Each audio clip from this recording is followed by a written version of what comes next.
What's your name? Peter. Peter the freshman.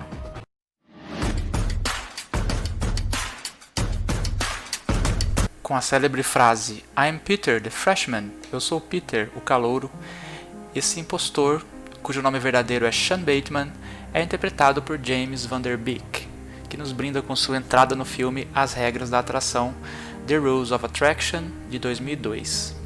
Há mais de 20 anos, vocês se lembram dele na série Dawson's Creek, de 1998? Lá, James Van Der Beek era Dawson, um adolescente inspirador, aspirante a diretor de cinema.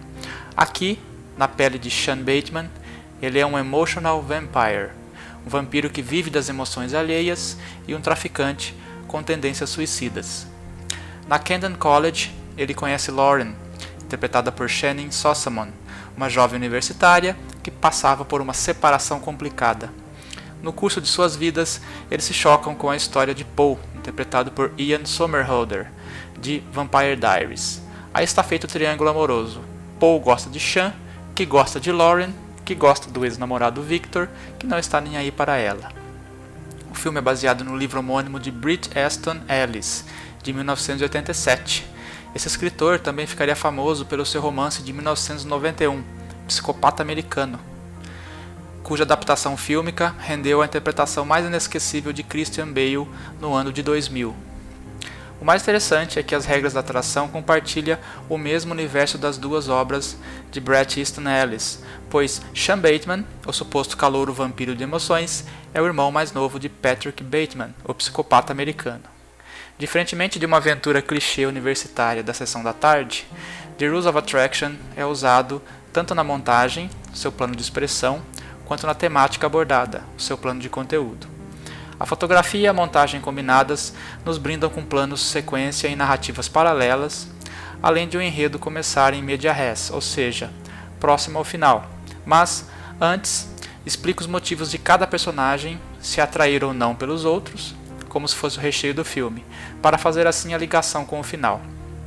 A respeito do plano de conteúdo, os percursos temáticos de cada personagem nos brindam com temas recorrentes das narrativas de adolescentes universitários inconsequentes: tráfico de drogas, estupro, suicídio, bullying, sexualidade e voyeurismo. Inovador na narrativa, nos parece a ironia presente na falta de atração dos personagens entre si e pelas outras pessoas, o que vai na direção oposta do título, As Leis da Atração, pois há muito mais na autodestruição dos comportamentos a tematização da rejeição. Apesar de se encaixar no gênero drama, o filme caminha pela comédia, pelo humor negro e pelo sadismo de certas situações. Enquanto uma aluna bêbada é estuprada no campus, por exemplo, outro aluno a filma. Ao final da cena, ela recebe um jato de vômito do próprio estuprador. Em suma, as histórias frustradas de cada personagem mostram como funciona a mente adolescente universitária. E, sobretudo, como podem nascer certos distúrbios psicopáticos a partir de ilusões amorosas e das temáticas acima apresentadas: drogas, estupro, suicídio, bullying, sexualidade e voyeurismo. As Regras da Atração tem nota 6,7 no IMDb e foi ganhador de alguns prêmios, o que é mais raro observar em narrativas sobre a vida ilógica de universitários sedentos por comportamentos autodestrutivos. Rotten Tomatoes concede 41% da crítica contra uma nota alta do público, 71%. Eu considero um filme nota 7. Realista na temática, com montagem interessante para quem se interessa por fotografia e elenco com uma boa química. Fico grato por terem assistido, deixem comentários nas críticas para discutirmos mais sobre este filme. Além do Facebook, Cine Semiótica, assinem este canal do YouTube para contribuir com a divulgação. Cine Semiótica, cinema sob uma nova ótica.